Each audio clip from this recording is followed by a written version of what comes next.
properties of cathode rays. Properties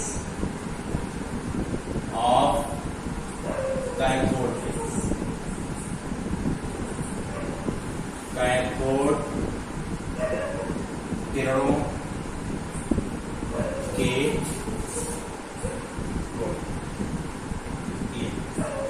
तो इसमें पहला यही लिखा जाएगा कि कैथोड किरणें जो है वो किससे क्यों जा रही है, इधर जा रही है।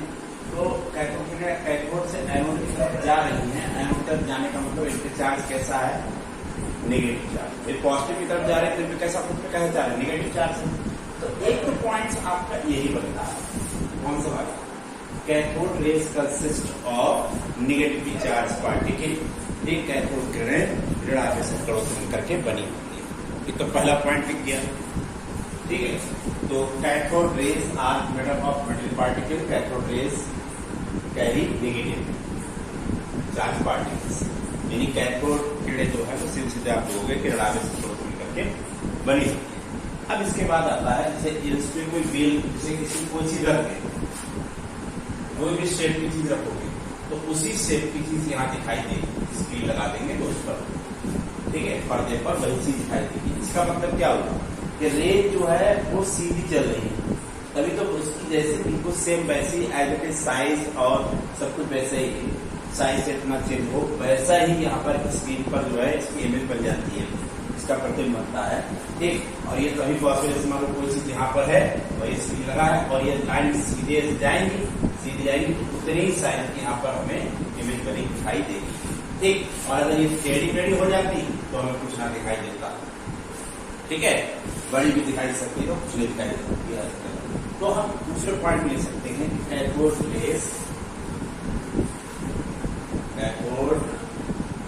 Raise are travel in straight line.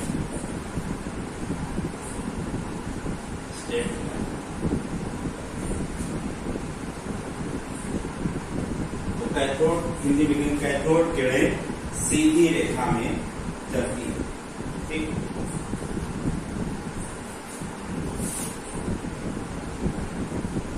Cathode किरणें सीधी रेखा में। उसके बाद अगर हम यहाँ पर कोई व्हील रखे वो उसको रोटेट करा जाता है। अब किसी चीज पे चोट पड़ रही है, घूम रहा है, इसका मतलब जो चीज आ रही है भारी है, यानी कैथोड रेज के पास दोनों चीजें, हम ऐसे कह सकते हैं कि जहां फोर्स होगा वहां पर चेंज इन मोमेंटम होगा और अपॉन डेल्टा टी होगा। अगर फोर्स है, फोर्स है, अब ये है तो इसका मतलब एन भी होगा और बी भी होगा। तो आप अगले पॉइंट लिख सकते हो cathode rays have mass as well as velocity. Cathode rays have mass as well as velocity. Cathode rays के पास दोनों चीजें होती हैं, ठीक। इसका मतलब मोमेंटम इनके पास होगा। अब मान लें कहीं पर जैसे ये आपने प्लेट लगा दी, ये आपने प्लेट लगा दी, ये मान लो पॉजिटिव है, ये नेगेटिव है, तो यहाँ पर इलेक्ट्रिक फील्ड डेवलप हो जाता है ऐसे। यहाँ पर वैद्युत क्षेत्र की डायरेक्शन वैद्युत हाई स्कूल में आपने पढ़ा होगा कि इलेक्ट्रिक फील्ड डेवलप हो जाता है पॉजिटिव टू नेगेटिव, एक वैद्युत क्षेत्र उत्पन्न हो गया। और इसमें आप अगर कैथोड रेज भेजेंगे ना तो कैथोड रेज मुड़ जाती है किस तरफ, एनोड की तरफ। तो यही पॉइंट आप लिख सकते हैं, ठीक। अब ये अगला पॉइंट आपका लिख गया कि cathode rays are deflected towards the anode in electric field. वैद्युत क्षेत्र में कैथोड किरणें धनावेश इलेक्ट्रोड की ओर यानी एनोड की ओर मुड़ती है। अब इसमें अगला पॉइंट भी आप लिख सकते हैं क्या कि गैसों को ये आयोनाइज, भाई गैस भरी इसके अंदर, तो गैसों को ये आयनित करती है, आयोनाइजेशन करती है गैस का। तो इसमें ये भी लिख सकते हैं, ठीक है, कि गैसों को आयनित कर देती है। Cathode rays cause the ionization of gas. अब अगला पॉइंट हम ये लिख सकते हैं जो फ्लोरेसेंस काज कर रही है। तो these produce fluorescence on glass tube and affected photographic plate. Photographic plate होती है उसको ये अफेक्ट करते हैं, ब्लैक कलर का कर देते हैं। ठीक, तो ये इनकी प्रॉपर्टीज की स्टडी हो गई। अब हमारी अगली हेडिंग आती है E/M रेशियो कैलकुलेट करना। अब हमारी अगली हेडिंग है इलेक्ट्रॉन का E/M रेशियो ज्ञात करना। ये जो ज्ञात किया था जे थॉमसन ने ज्ञात किया था और उन्होंने इसके लिए एक इंस्ट्रूमेंट लिया था जिसमें इलेक्ट्रिक फील्ड के साथ साथ मैग्नेटिक फील्ड लगाया था, जिसमें वैद्युत क्षेत्र के साथ साथ चुंबकीय क्षेत्र लगाया था। वैद्युत क्षेत्र जो होता है वो आवेश के कारण होता है, वैद्युत क्षेत्र आवेश के कारण होता है, चार्ज होता है ना, उसकी वजह से होता है इलेक्ट्रिक फील्ड। ठीक, कहीं पर चार्ज रखा है, जैसे यहाँ पर हमने कहा था ये प्लस रखा हुआ है, तो प्लस से हमेशा वैद्युत क्षेत्र इलेक्ट्रिक फील्ड बाहर की तरफ होता है, और अगर कहीं निगेटिव रखा है तो उससे अंदर की तरफ होता है, डायरेक्शन होती है इलेक्ट्रिक फील्ड। तो इलेक्ट्रिक फील्ड किसकी वजह से होता है? इलेक्ट्रिक फील्ड चार्ज की वजह से होता है। और मैग्नेटिक फील्ड किसकी वजह से होता है? तो आपको मैग्नेटिक फील्ड जो मैग्नेट की वजह से होता है वो मैग्नेटिक फील्ड होता है। फील्ड मैग्नेटिक फील्ड कहे या इलेक्ट्रिक फील्ड कहे, ये चुंबक या चार्ज के चारों तरफ का वो एरिया है कि जिसमें कोई दूसरा चार्ज पार्टिकल जो है एक्सपीरियंस करता है एक फोर्स का। ठीक, तो उसको हम क्या कहते हैं? Electric field. जैसे मान लीजिए चार्ज रखा है, अभी चार्ज कोई चार्ज यहाँ रखा है, मतलब उसको ये नहीं खींच पा रहा है, यहाँ लेके आया खींच ले रहा है, यहाँ लेके आया खींच रहा है, इधर नहीं खींच रहा है, तो जितने एरिया में ये खींचेगा वो एरिया इसके तरफ कहलाता है इलेक्ट्रिक फील्ड। ठीक, अब इन्होंने यही किया कि इलेक्ट्रिक फील्ड लगाया और इलेक्ट्रॉन को, इलेक्ट्रॉन जाहिर सी बात है अगर हम पॉजिटिव और नेगेटिव लगा देंगे तो इलेक्ट्रॉन सीधा जाएगा, किधर जाएगा? पॉजिटिव की तरफ। अब हमने क्या किया, यहाँ पर मैग्नेटिक फील्ड लगा दिया, और मैग्नेटिक फील्ड लगा दिया तो इलेक्ट्रॉन जैसा आ रहा था वैसे ही चला गया। इसका मतलब क्या हुआ कि अपोजिट डायरेक्शन में एक फोर्स हमने लगाया, वो फोर्स जो इधर लग रहा था इसको खींच रहा था, इसके बराबर इधर फोर्स लगा दिया, उतना ही, तो जितना ये ऐसे सीधे आ रहा था वैसे सीधा चला जाएगा। क्यों? जो इधर फोर्स लग रहा है उतना ही इधर फोर्स लग रहा है। इधर फोर्स लगा तो मान लो इलेक्ट्रिक फील्ड वाला था, इलेक्ट्रिक फोर्स था, और इधर जो लगाया वो मैग्नेटिक फोर्स था, तो इलेक्ट्रिक फोर्स और मैग्नेटिक फोर्स दोनों सेम हो जाएंगे। तो इससे इन्होंने इसको निकाला। तो पहले हम डायग्राम बना लेते हैं, ठीक, फिर उसके बाद हम बताते हैं इसमें क्या किया है। ठीक, तो जे थॉमसन का जो आपका डायग्राम इस तरीके से बनेगा ऐसे। तो ये रहा आपका डायग्राम। अब इसमें नामांकन रह गया, वो भी इसमें नाम लिख लें क्या क्या है। ये जो हमारा है ये चीज, ये कैथोड, चलो लिख दिया कैथोड इंग्लिश, ये कैथोड, ये एनोड, ये चीज है एनोड। और ये हमारा जो है ये क्या है? मैग्नेट, मैग्नेट यानी चुंबक। चुंबक क्या करेगा? मैग्नेट क्या करेगा? मैग्नेटिक फील्ड डेवलप करेगा। और ये लगी है प्लेट,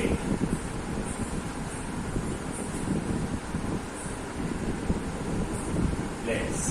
ये प्लेट्स क्या करती हैं? ये प्लेट्स इलेक्ट्रिक फील्ड डेवलप करती है।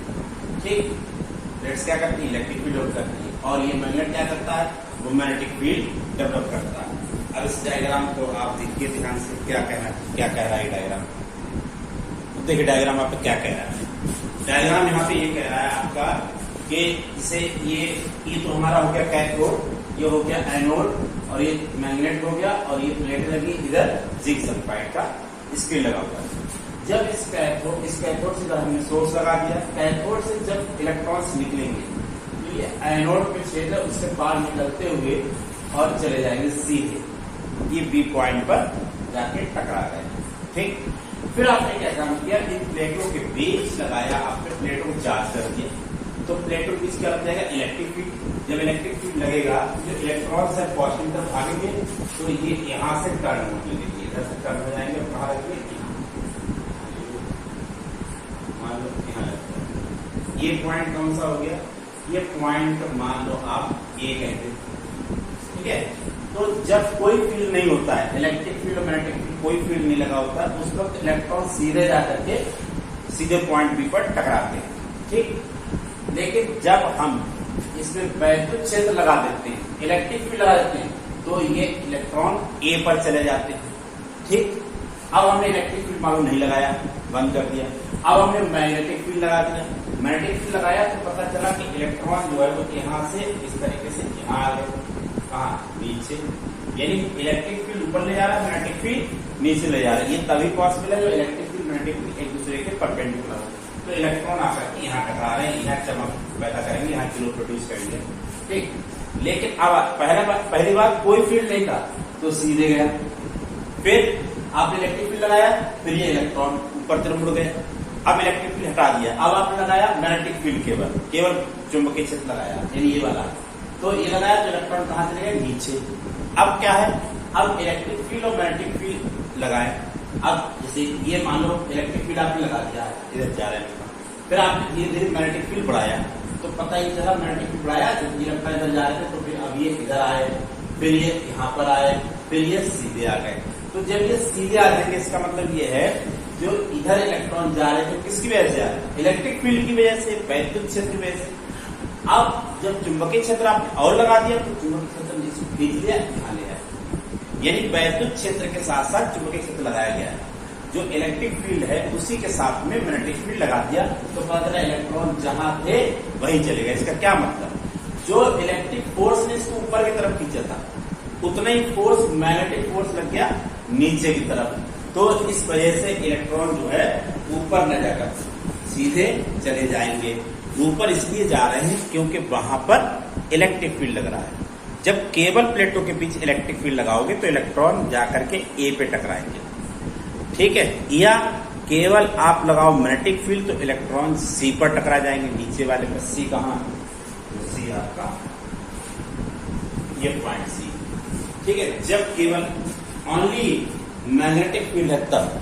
अब मान लो इलेक्ट्रिक फील्ड भी हो और मैग्नेटिक फील्ड भी दोनों हो, तो इलेक्ट्रिक फील्ड मैग्नेटिक फील्ड अगर दोनों हैं और इस तरीके से हैं कि इलेक्ट्रॉन सीधे जाकर के बी पे टकराता है, इसका मतलब जो इलेक्ट्रिक फील्ड ने फोर्स लगाया है वही मैग्नेटिक फील्ड ने फोर्स लगाया है।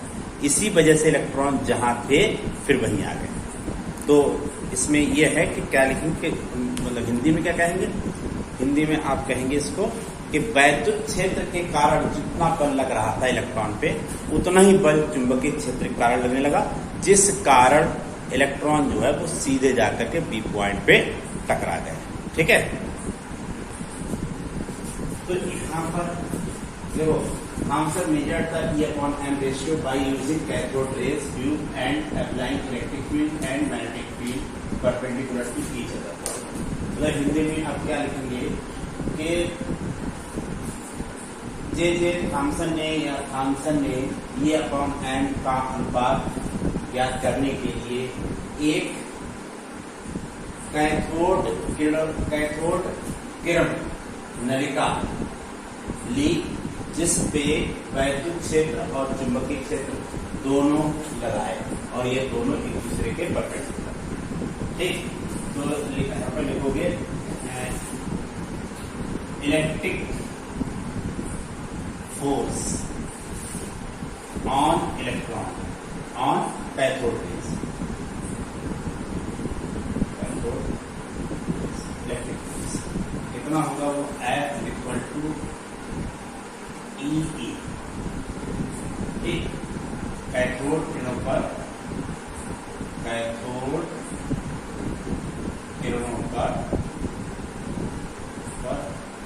वैद्युत बल। ठीक, अब लिखो मैग्नेटिक फोर्स ऑन कैथोड। ठीक, कैथोड किरणों पर क्या चीज, चुंबकीय बल। ठीक, कितना होगा वो F equal to E V इतना होगा। ठीक है, अब एक चीज और, कैथोड रेज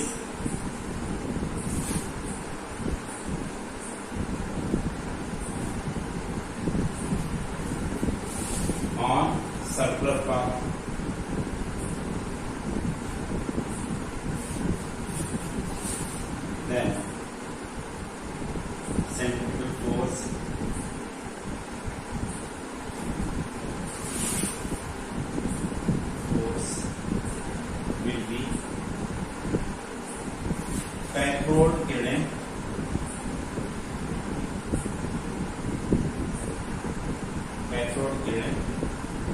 वृत्तीय पथ पर चलती हैं, वृत्तीय पथ पर चलती हैं,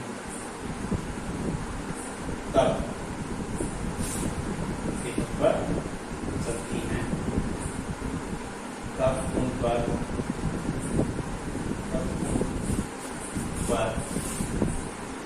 लगने वाला अवकेंद्र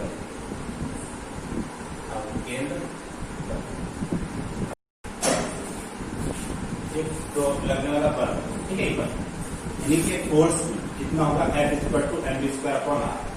ये जो मिलता है वो इससे मिलता है, ठीक है। तो पहली बात तो ये दोनों आपस में बराबर होंगे, इक्वल होंगे, ठीक।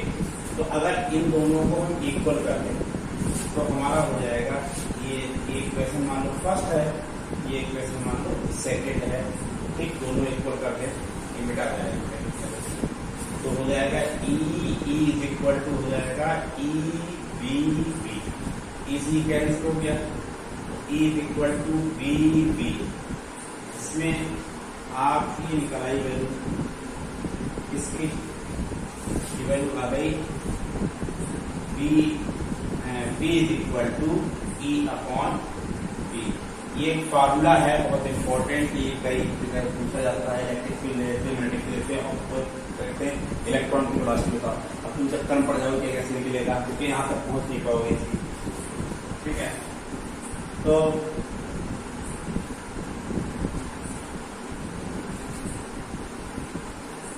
ये जो फोर्स होता है, ये फोर्स किसी दूसरे फोर्स से प्रोवाइड होता है।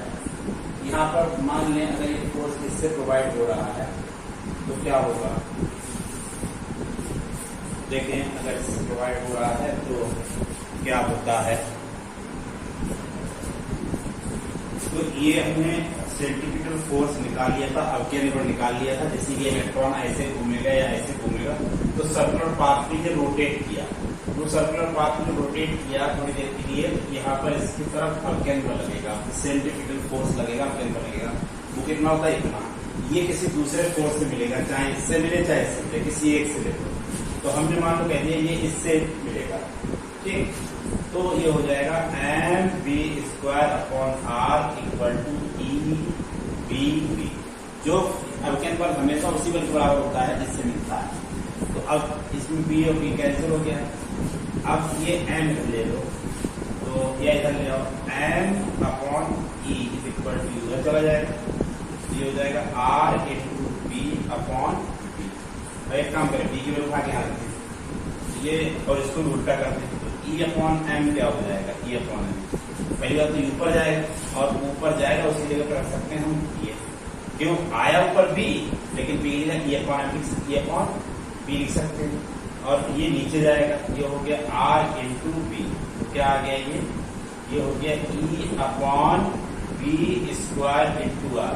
इलेक्ट्रिक फील्ड पता होगा, मैग्नेटिक फील्ड पता होगा, R पता हो जाएगा, तो ये कुल मिलाकर के हमारा E/m रेशियो इससे निकल आएगा, ये इसका पूरा होगा, ठीक है।